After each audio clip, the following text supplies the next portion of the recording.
It's rare to find a business leader today talking about business and not virtue signalling on The Voice or climate change or diversity and inclusion. But yesterday, on issues impacting his business, the chairman of Alumina, one of our biggest manufacturing businesses that runs the Portland smelter in Victoria and an alumina refinery in Western Australia, Peter, had some sad home truths on Australia's energy policy. The Alumina chairman pointed out that, and I quote, "The country is now taking steps that will challenge," now note that word challenge, "that will challenge many of its established industries that are dependent on coal or gas. Having power that's available 24/7, he said, is a particular challenge.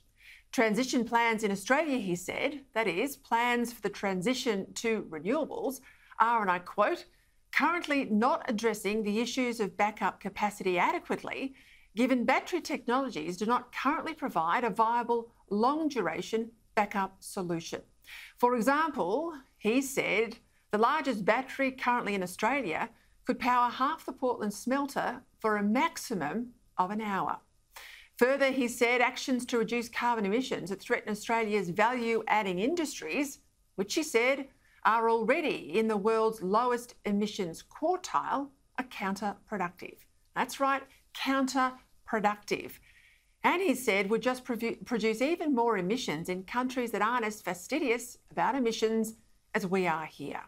Now, this is the chairman of a business that over the past 5 years has paid almost $3 billion in taxes and royalties and nearly $4 billion in wages, stating that without continued access to competitively priced fossil fuels, gas in this particular case, this value-adding venture would cease. In other words, we would cease to be a country with heavy industry. Yet Day said, and I quote him again, "Current plans for Australia's energy transition threaten to create immense uncertainty on the availability and cost of future energy supply."